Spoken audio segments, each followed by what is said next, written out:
So this topic's been on the back of my mind for the longest time, and I'm sure it's probably been in the back of your mind for the longest time as well. But the general question is, what happened to Sparking Zero? Now, if the video length is quite long, don't worry, this isn't me discussing the topic for a minute and then making a 29-minute long ranked video. If you know, you know. This is just me sitting down, no script in hand, telling you the blunt, honest, and top of my head truth about why I personally think Sparking Zero failed to live up to expectations, despite of how strong of a game it honestly is. So first I'm going to dive into the offline aspect of the game. Reason for being is that the online aspect of the game is an entirely separate matter on its own. So let's just start off small and start with the offline. So when you build up the game, you get a nice little cinematic sequence of Goku vs Vegeta, teaching you the basics how the controls work. You know, it's nice, it's cool. And I do really like that they stayed consistent with how like presentive and colorful the different tabs are, like Goku flying between all the different icons of the map, even when one of the icons of the map aren't a map that you can play on in the game, despite, you know, being modeled. Also the original soundtrack as well for each of the zones, and just in general, the soundtrack is really good, very, very strong, but it lacks that iconic Tenkaichi oomph, if that makes sense. In any case, I still think it stands strong on its own. But my main issue is this: there is borderline nothing to do offline. Now hear me out. Sure, you have the story mode that goes from Goku, Vegeta, Gohan, Piccolo, Trunks. No, not that Trunks, the DBS Trunks. Frieza, which is pretty cool, I guess. Goku Black, but honestly, I don't think we needed Goku Black. And Jiren. Jiren is actually a secret unlockable story mode, which we also didn't need. Now, if I had to go in and rank each story mode, Goku's is obviously the best one because, you know, it covers basically everything from the Raditz saga all the way up to the Tournament of Power, which is fine.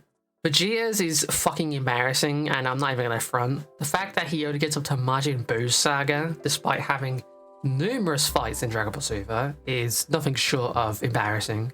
Piccolo's is without a doubt the worst one.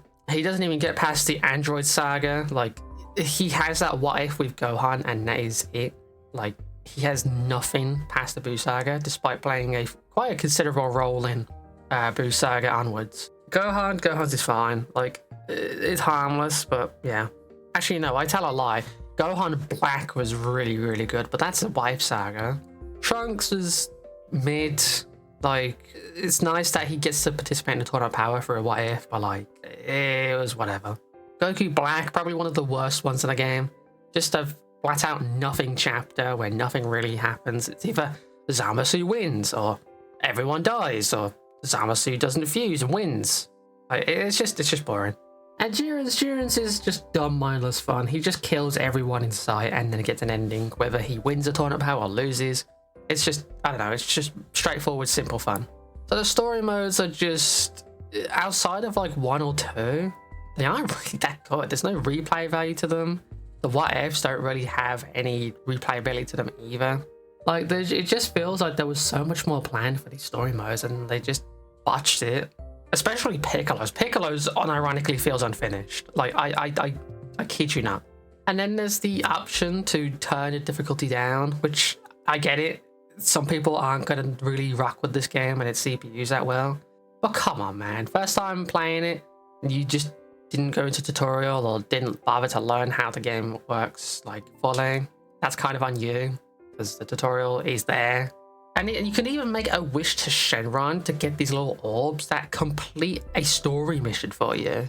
Like, what is the point of adding a story mode if you've got to just get a free win button from the Dragon Balls, which you need to grind to even get in the first place? I don't know, am I insane for thinking that it's such a pointless mechanic to have?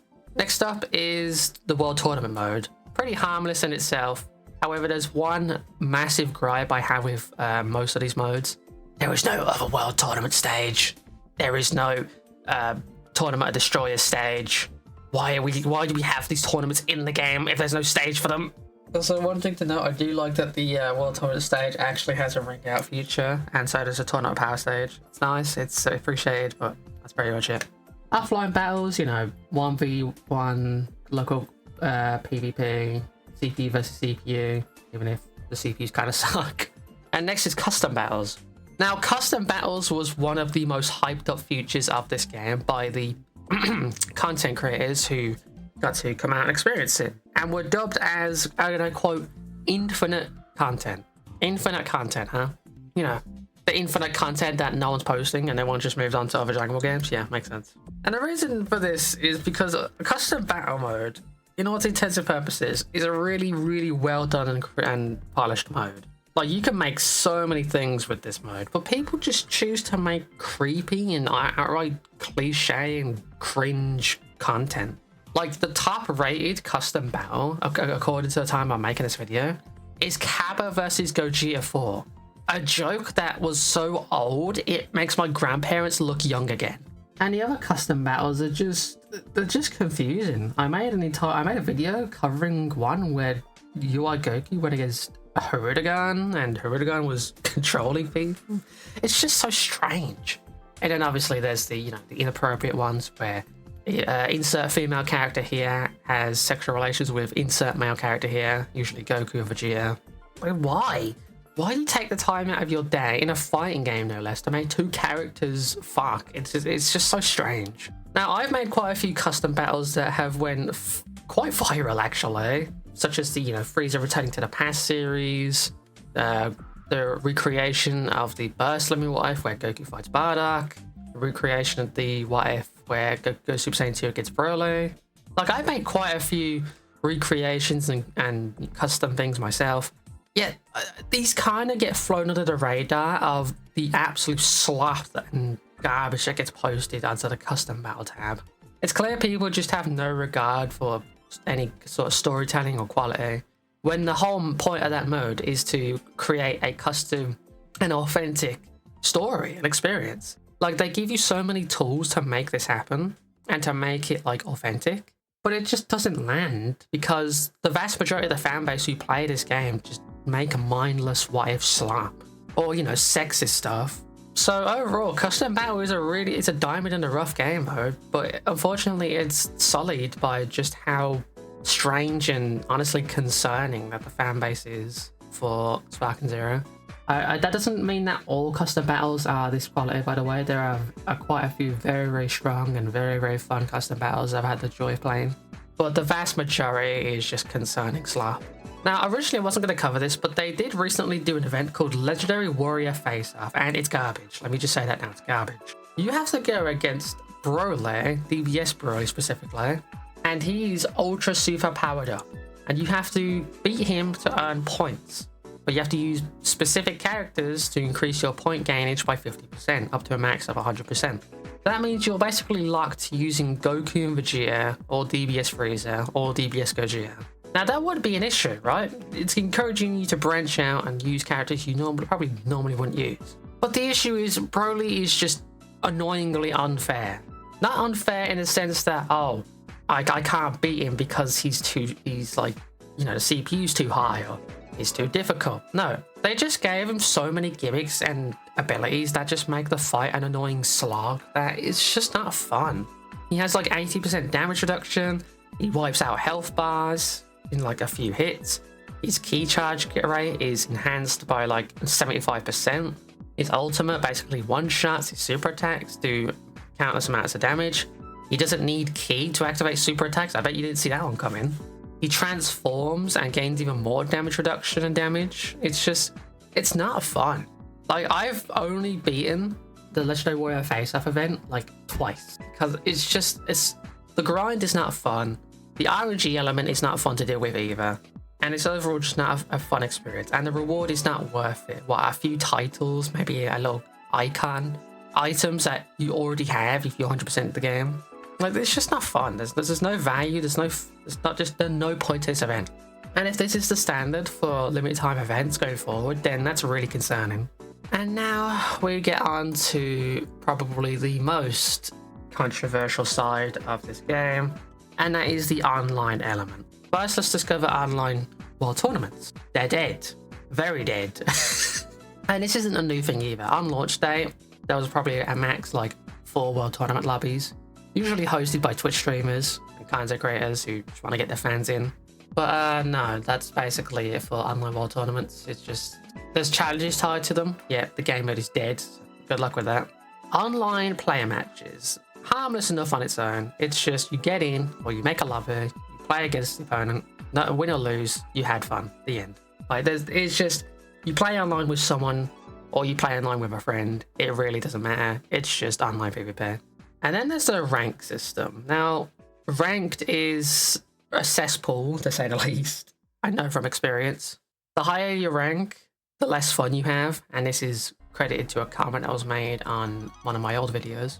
So when you're at low rank, it's like an inexperienced pool. Like everyone's kind of on the same level as you. Well, that's dependent, of course.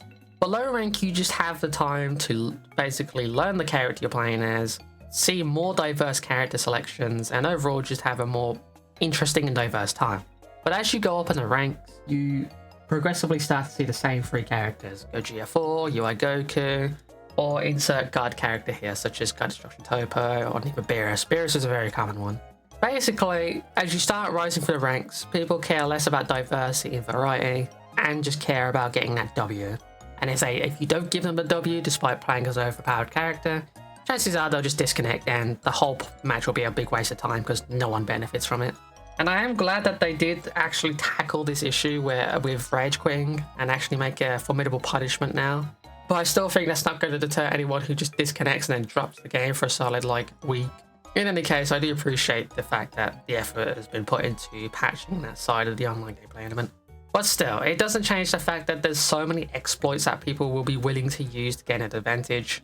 One particular example is in the recent Sparking Zero tournament where we saw Daima gameplay afterwards. The whole reason why that Frenchman won the whole tournament was because he would use basically a key loops exploit, where UI Goku has a very strong key loop that basically, if you charge a key blast and then charge it into another key blast, you can essentially trap someone in an infinite loop of damage. And this is UI Goku, so he does an immense amount of damage, and he's not hit by combo compensation, and the damage does not downscale in any way. So essentially what it boiled down to is if the Frenchman can land a loop, he wins. If he couldn't land a loop, he loses because he sucks. Anyway. And that's basically the biggest example of the online element of the game right now. It's just people exploiting, people picking meta characters, no one is experimenting or having fun. I mean, Cell Max, a character that recently just released his DLC, it's been how long and people still don't realize he has an unblockable melee super? I don't understand. This DLC's been around for so long. How do people not catch on to that? So what problems do these online and offline modes have in common? There's just no reason to really replay them. There's no reason for you to go back in and go, you know what, I want to play it again. I want to try again. I want to do this time. I want to do this character this time. I want to try this time. I want to see what happens if I do this. That element is just not there.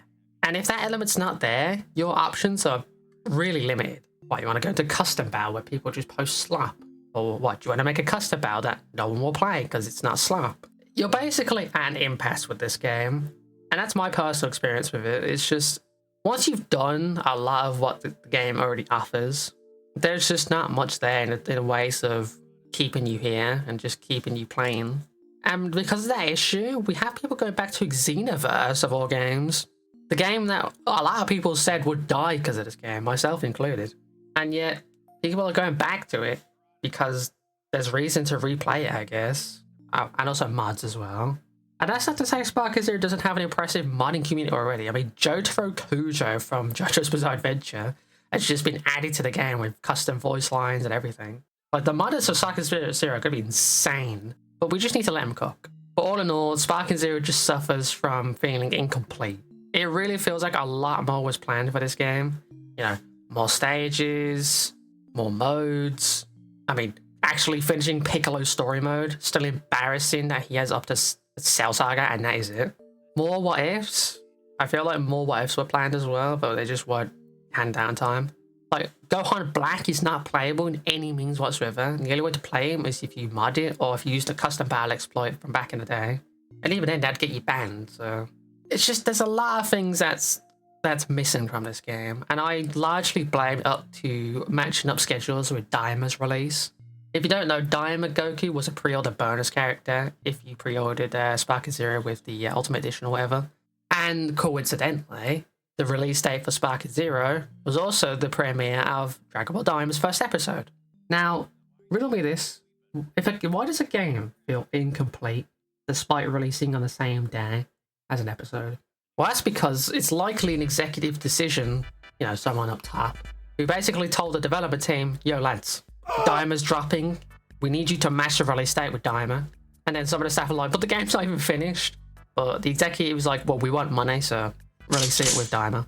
Now, I don't want to 100% fully blame Daima here. Like, for all I know, this could have been like the complete state of the game, and they just chose to release it like that. But it just doesn't add up with the lack of stages, all the other glaring flaws like lack of modes, and just lack of replayability.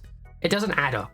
So while I do kind of blame Daima's release window for pushing Sparking Zero's release date into a corner, I also do want to make sure that the developers are held accountable for, releasing an unfinished product, basically. But you guys can let me know what you think in the comments below. Do you think Sparking Zero's flawed, like I've mentioned? Do you think that it was unfinished? Do you think Daima's to blame? Do you think the developers are to blame? I do want to discuss this further in the comments below, so make sure to let me know your thoughts in the comments and stuff. I do want to get different opinions and different perspectives on this matter, because I think it's a shame, because Sparking Zero is a very, very, very good game, all things considered. Like, it's beautiful, the cinematics are quite good, the DLC, although overpriced as shit, was really good. Like, very, very high quality stuff. It's just the game and everything about it is held back by the strange choices by the development team and all the flaws and empty holes that it's left behind. But yeah, thank you guys for watching, and I'll see you all in the next Brad Mouse video. Take care, and goodbye.